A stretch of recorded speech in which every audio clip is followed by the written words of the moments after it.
Paz do Senhor Jesus. Amém. Amados irmãos, é um momento de muita alegria, mais uma vez, nós estarmos aqui para pregoarmos a palavra do Senhor. Eu lhe convido nessa noite a abrir a vossa Bíblia, livro do profeta Amós, capítulo de número 1. Quero agradecer a Deus pela vida da minha esposa, pastora Clarinda,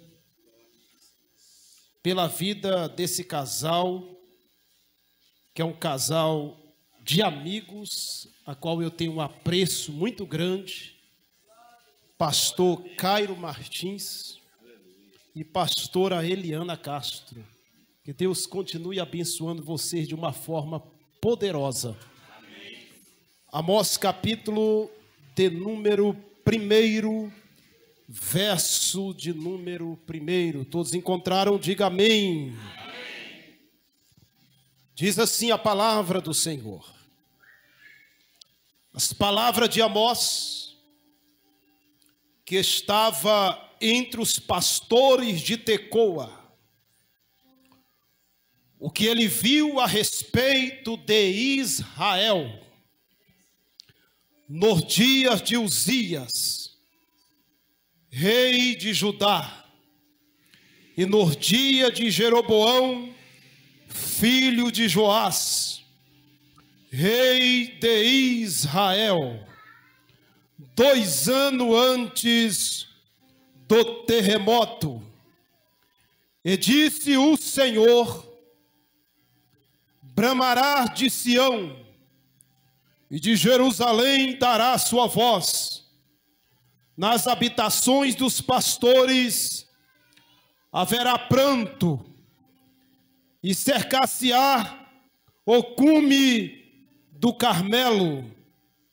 Assim diz o Senhor: por 3 transgressões de Damasco, e por 4 não retirarei o castigo, porque trilharam a Gileade com trilhos de ferro.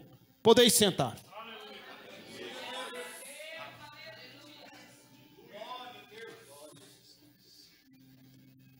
Queridos, amados irmãos, nessa noite maravilhosa que Deus preparou para nós, eu quero titular essa mensagem nesta noite com 5 pilares da igreja cristã. E quando nós observamos esse texto sagrado sobre o profeta Amós, nós temos o entendimento que no século 8 antes de Cristo foi dada a Amós um chamado, o ministério, porque o profeta Amós, ele exerceu o seu ministério em Israel nessa época. E ele foi contemporâneo de Jonas. E Oséias, ele recebeu uma responsabilidade da parte de Deus. E essa responsabilidade, ela revela 4 fatos importantes a respeito de si mesmo. E no capítulo de número 1, no seu verso de número 1, 760 antes de Cristo, Amós, primeiro, ele era boiadeiro na sua aldeia. Aldeia essa de Judá, que ficava a cerca de 240 quilômetros de distância de Jerusalém. Segundo, Amós, ele via na parte espiritual a mensagem que Deus estava trazendo no seu coração. Ele tinha uma visão profética. Eu estava observando algo esses dias. O que fala o grande bispo T.D. Jack, da América, ele disse uma coisa: Deus nunca fez uma mesa, Deus nunca fez uma cadeira, ele sendo Deus. Deus fez árvores, e essas árvores que Deus fez é para dar fruto. E tudo que Deus faz na terra é através de canais humanos. Pastor, não entendi. Tudo que Deus faz na terra é através de mim, é através de você. O nome Amós significa carregador de fardos. Quarto, Amós ele profetiza durante 2 anos. E durante esses 2 anos que o profeta Amós profetiza a nação, o profeta viu um dia em que um terrível desastre estava afligindo a humanidade, estava destruindo o povo. Uma verdadeira calamidade pública estava tomando conta do povo de Israel. E o texto diz, pastora Eliana Castro, e o texto diz, pastor, meu amigo Caio, que Amós nessa visão, ele viu uma grande catástrofe. Essa catástrofe não seria um terremoto, essa catástrofe não seria uma tsunami, essa catástrofe não seria uma desolação de fome que ia matar o povo, jovens e velhos, ricos e pobres. Mas essa catástrofe que ele teve uma visão profética, era uma catástrofe que ia dar do norte ao sul do país. E a pior catástrofe que o ser humano sofre é a catástrofe espiritual, faltando a presença de Deus. Porém, o profeta Amós, ele prediz que a escassez não seria de pão para nós comermos, que a escassez não seria de água para nós bebermos, mas pior ainda, meus amados irmãos, que seria uma carência da verdadeira palavra de Deus. Alguns lugares não se prega mais a palavra de Deus, e alguns lugares estão trocando a palavra pelo socialismo cristão. Mas o socialismo cristão, ele não prevalece na igreja. O que prevalece na igreja é a palavra. Havia 3 nações que faziam parte de Israel. A primeira nação era a nação de Judá. A segunda nação era a nação de Edom. E a outra nação era a nação de Amon, e também Moabe fazia parte. Quando nós observamos isso aqui, irmão, todas essas nações, elas estavam ligadas. Israel por laço de sangue. Observe que Judá, ele foi acusado por uma negligência, porque rejeitavam a lei, eles rejeitavam o estatuto, eles não guardavam a palavra do Senhor.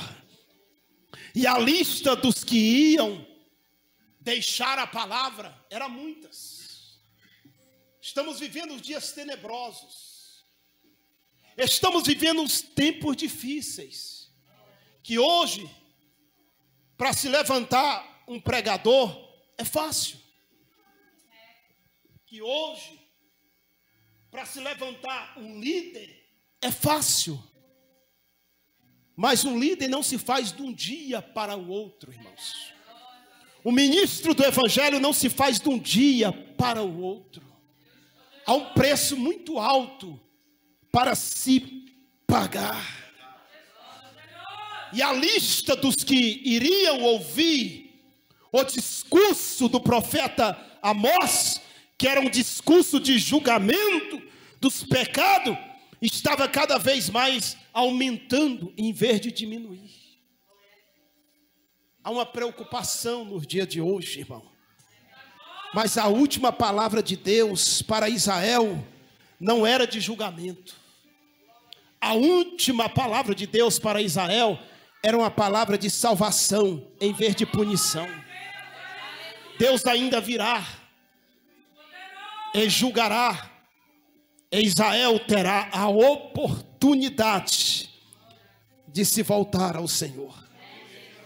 Porque os israelitas, eles purgados de seus pecados, eles ouvirão o Senhor chamá-lo mais uma vez pelo seu nome.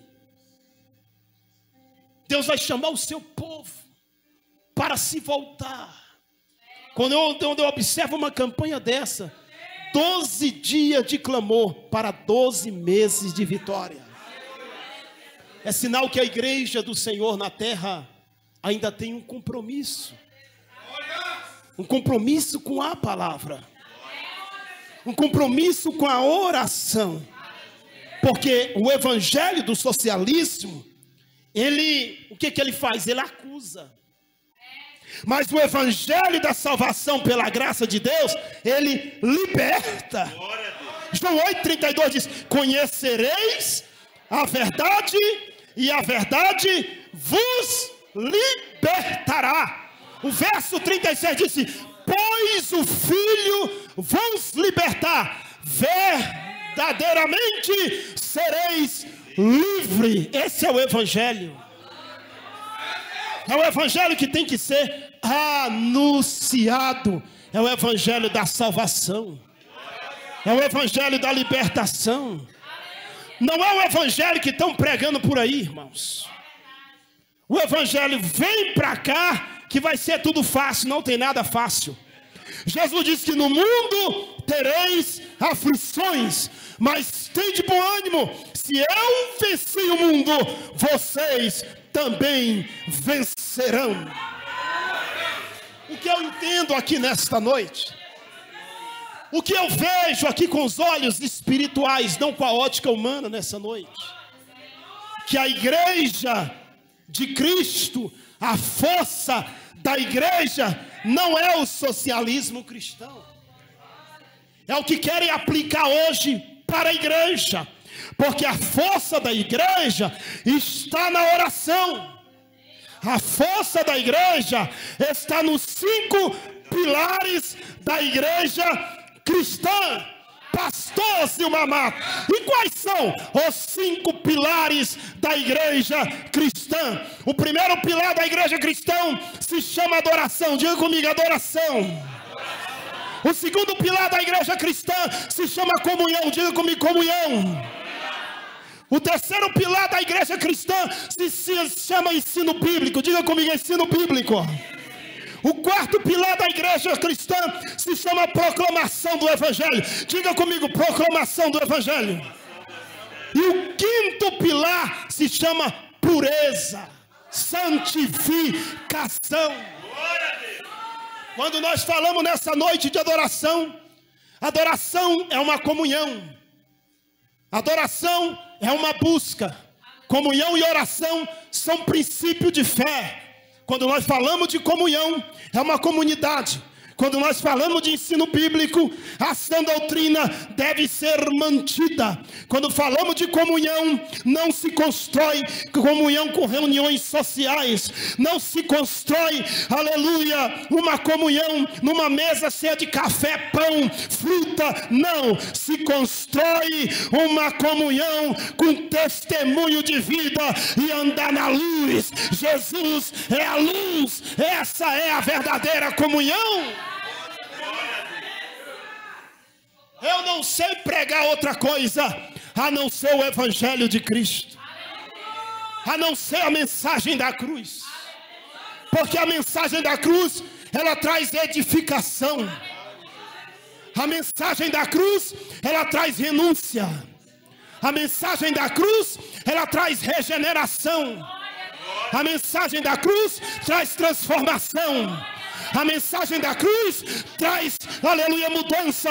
Mas a mensagem do socialismo, a mensagem de passar a mão na cabeça, traz podridão. Mas Jesus veio para dar vida, e vida em abundância.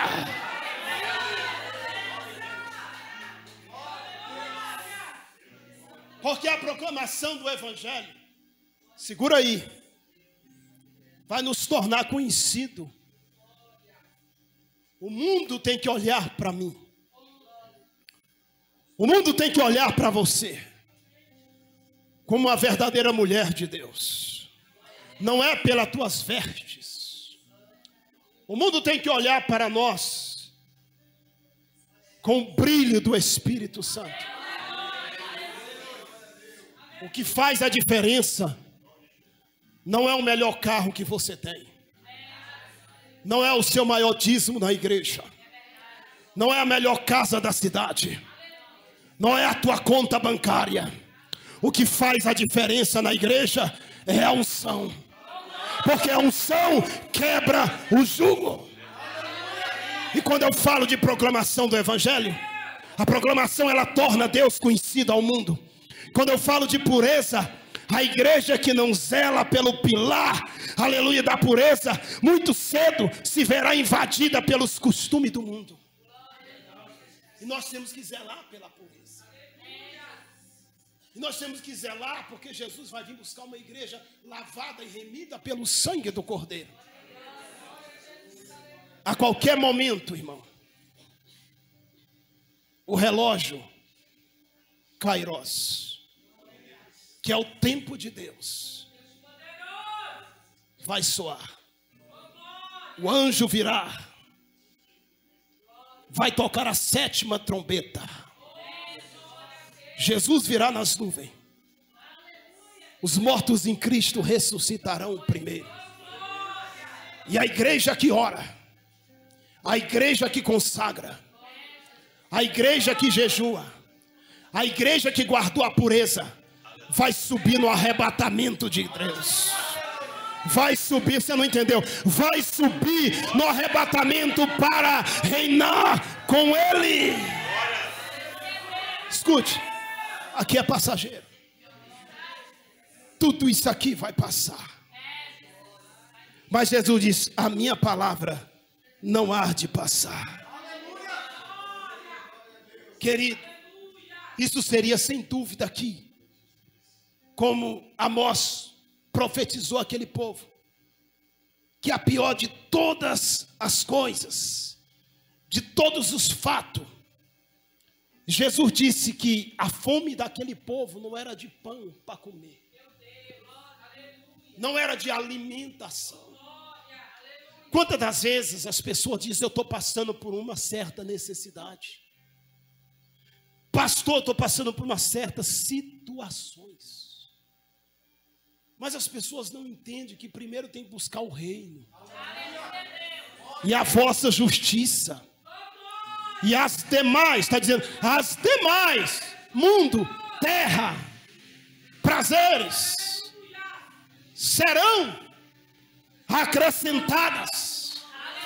Quando a gente busca primeiro as coisas de Deus, as demais vão ser acrescentadas. Jesus disse: não só de pão viverá o homem, mas de toda a palavra que procede da boca de Deus. Eu vim aqui hoje como profeta, eu vim aqui hoje como servo de Deus, dizer para você: quem dá o sustento é Deus, quem abre a porta é Deus, quem fecha a porta é Deus, quem honra o servo de Deus é Deus. Para que você tem se preocupado?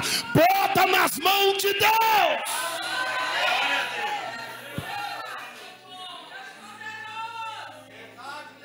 A consequência da falta da palavra palavra de Deus é a morte espiritual. É a pior morte que tem. A pior morte não é a morte do corpo.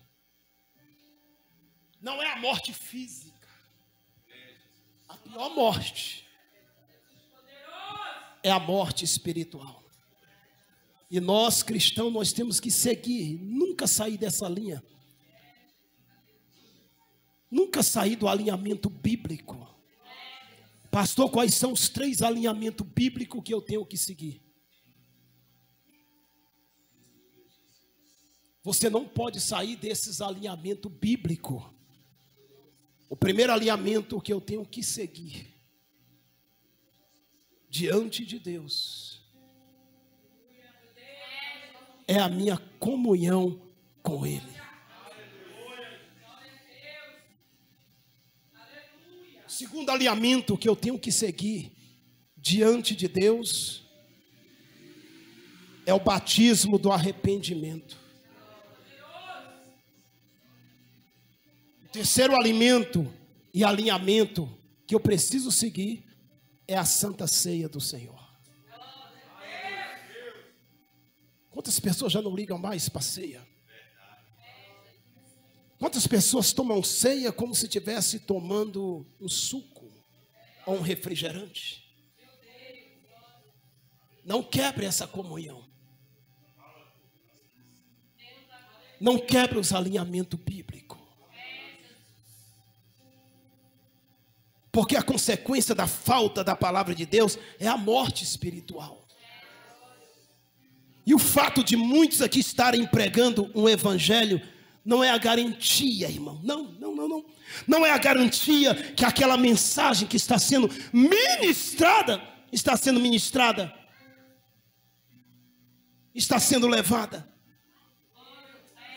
como a verdadeira mensagem de Deus. Cuidado. Abra seu olho. Amós estava dizendo àquele povo a situação espiritual que eles estavam vivendo. Eu vou dizer, você quer ver como estão muitos pregadores? Hoje eu tenho agenda. O caba passa o dia todinho dormindo. Não tem compromisso com Deus. Dia todinho dormindo. Aí a mensagem já deixou pronta. Aí chega na igreja para pregar. E a igreja dá glória a Deus, que é uma bênção. Mas Jesus está olhando de lá e dizendo, uma hora eu te pego. Hoje aquela chuva à tarde, irmãos, estava trancado dentro da igreja. Eu peguei 5 Bíblias que eu tenho, 5. Comecei a...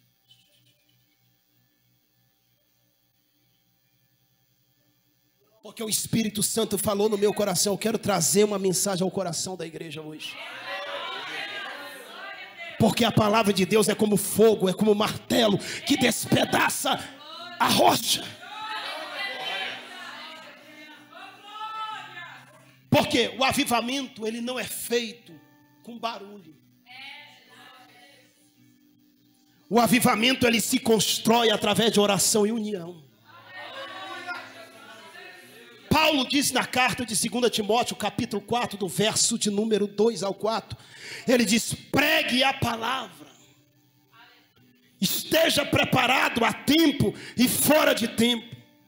Repreenda, corrige, exorte com toda a paciência e doutrina bíblica. O verso de número 3... ele diz assim, pois virá o tempo em que não suportarão a sã doutrina, a palavra. Pelo contrário, irmão, sentindo coceira nos ouvidos, seguindo seus próprios desejos, juntarão mestres, doutores para si mesmo, e eles se recusarão a dar ouvido à verdade, voltando-se para os mitos, as historinhas, as carochinhas, os contos de fada e a heresia no altar da igreja. Quer ver? Alguns dizem assim: o diabo veio para roubar, matar e destruir. Sim ou não? Sim. Não. A minha Bíblia não está escrito isso. João capítulo 10, verso 10, está escrito que o ladrão não é o diabo. O ladrão, ele veio para roubar, matar, redestruir. Pastor Zilmar, quem é esse ladrão? Quem é esse ladrão? Quer saber quem é ele?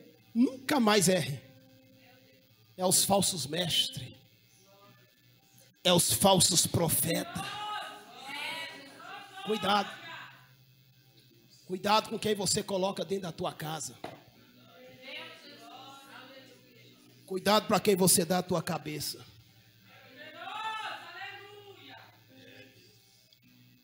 O Evangelho segundo escreveu Mateus, capítulo de número 16, verso 18. Ele disse: sobre esta pedra eu edificarei a minha, de quem é a igreja, irmão? De quem é a igreja, irmão? Ainda tem gente expulsando gente da igreja. De quem é a igreja, irmão? Aí dizia: as portas do inferno não prevalecerá contra ela. Quem está entendendo a mensagem aqui? Isso, quem está entendendo, dê um glória a Deus. Escute, no dia 31 de outubro de 1517, se não falha a minha memória, um monge chamado Martinho Lutero, ele asfixiou na porta da catedral em Wittenberg 95 teses contra os erros da igreja. 95 teses. E foi pedido pelo clero romano que ele retratasse do que ele tinha falado, do que ele disse. Sabe qual foi a resposta de Martinho Lutero? Sabe o que ele falou? A menos que eu seja convencido pelo testemunho das Escrituras Sagradas, não posso retratar-me, porque é perigoso a um cristão falar contra a sua própria consciência. Ele estava consciente. Estou viajando aqui. Consciente de quê, pastor? De que os 3 pilares da igreja, os 5 pilares da igreja, ele estava consciente que somente a Bíblia salva e liberta. E ele estava ciente, segundo, somente Cristo. Ele estava dizendo que somente Cristo é um mediador entre Deus e os homens. Terceiro, Martinho Lutero, ele disse uma coisa: somente a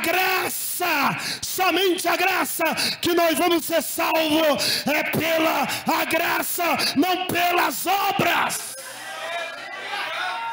E ele ainda disse que somente a fé. Aí Paulo vem completando que o justo viverá pela fé.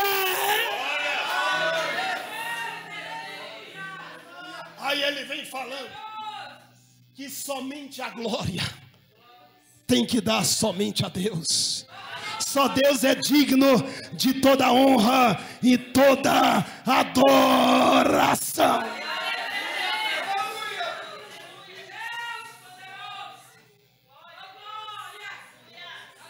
A palavra de Deus é o verdadeiro avivamento da igreja. Avivamento não se fabrica. Avivamento se planeja, Marcos. Avivamento se busca, Tim. Nenhum avivamento pode ocorrer sem a ação divina de Deus. Não é isso. Não é isso, não é fazer um congresso. Não é isso. Não é convidar congregações, não é isso. O avivamento se faz no joelho. Avivamento é ajuntar, avivamento é despertar, avivamento é congregar, avivamento é acordar, avivamento é tornar vivo. Crente que não congrega, aleluia, vai virar engraxate de Satanás. Deixa eu ver quem busca.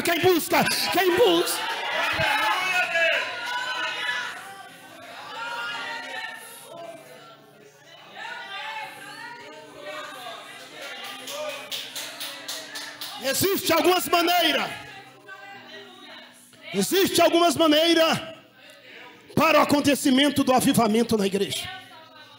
Primeiro, qual que é, pastor? Pergunta, qual que é, pastor? Para haver avivamento na igreja, tem que estar dentro da casa.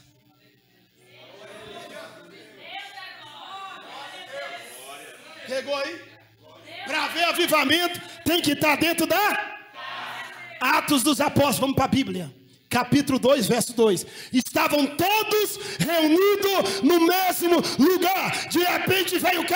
O avivamento. Veio o Pentecoste.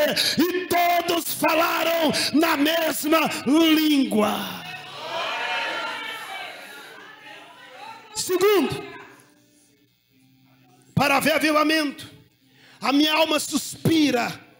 Salmo 84. Davi dizendo: Senhor, o pardal encontrou casa, e andorinha ninho para si, para habitar os seus filhotes. E eu encontrei a tua casa, para buscar o avivamento. Quem ama a Bíblia aí, levante a mão. Quem ainda é amante da Bíblia aí? Quem é amante da Bíblia? Quem não vai se corromper, levante a mão aí.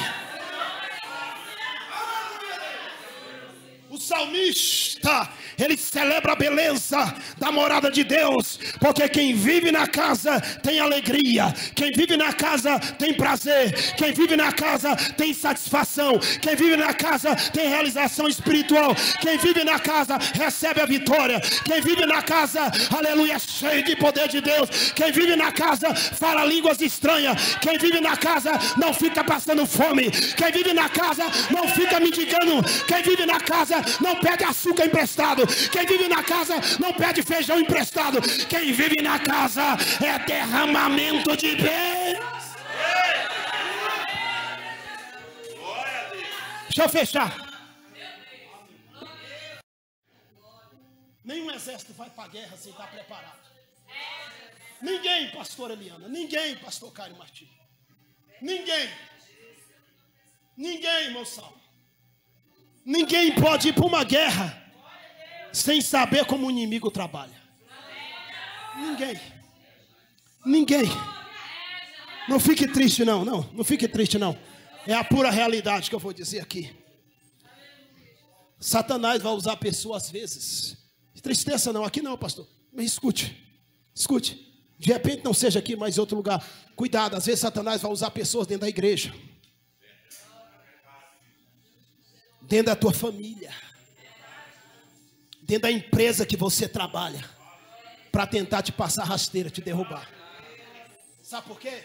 Desculpe dizer, mas o teu brilho incomoda muitos. Vão tentar fazer você perder o equilíbrio emocional. Vão lhe deixar atribulado, até você perder o ânimo de quê? De orar, de jejuar, de ler a Bíblia. Essa é uma das estratégias do diabo. Eles querem te detrair. querem achar uma coisinha para te difamar. Estão procurando algumas coisas para te caluniar, para te difamar. Mas não, tem uma comitiva de anjo lá e diz assim: não vai achar, não vai achar, não vai achar, não vai achar, não vai achar, não vai achar.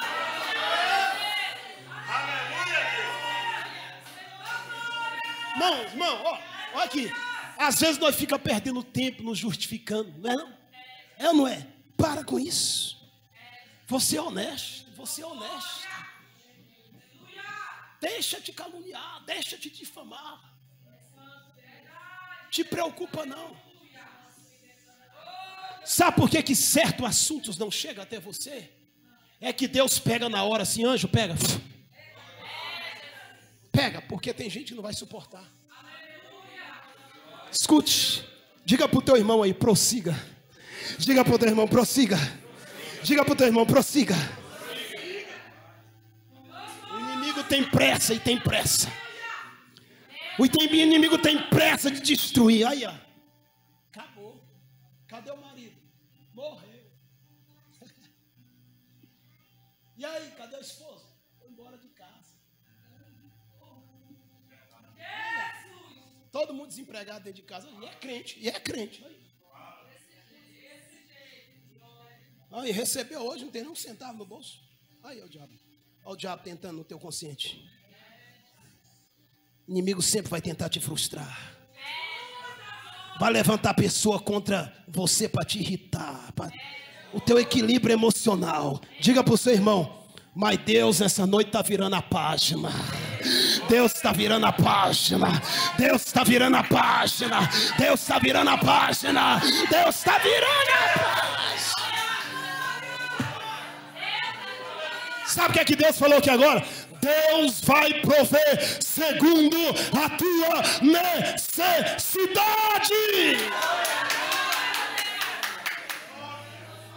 Coloca sobre os teus pés.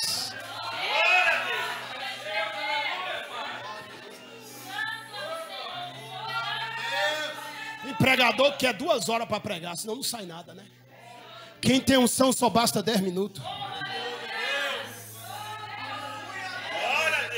Escute, o ferreiro ao fazer a espada para o soldado, escute, o ferreiro ao fazer uma espada para o soldado, pastora, ele vai levar o ferro aonde? Ao braseiro. Depois que o ferreiro, no momento que está fazendo a espada, levar o ferro ao braseiro, até virar brasa viva, ele, ao retirar o ferro, ele vai colocar onde? Aonde que ele vai colocar? Os irmãos que mexem isso aqui sabem. Vai colocar na água. E depois ele vai verificar os pontos vulneráveis da espada, que não tem liga, pontos pretos, pontos fracos daquele ferro. Não é assim, tio? E aí? Por que isso, pastorzinho amados? Porque na hora da luta, se o adversário bater nos pontos fracos da espada, ela vai quebrar. Mas só que o diabo não vai conseguir quebrar minha espada. Porque hoje é o 10º dia. No primeiro eu estava assim, pastor. No segundo eu estava assim, pastor.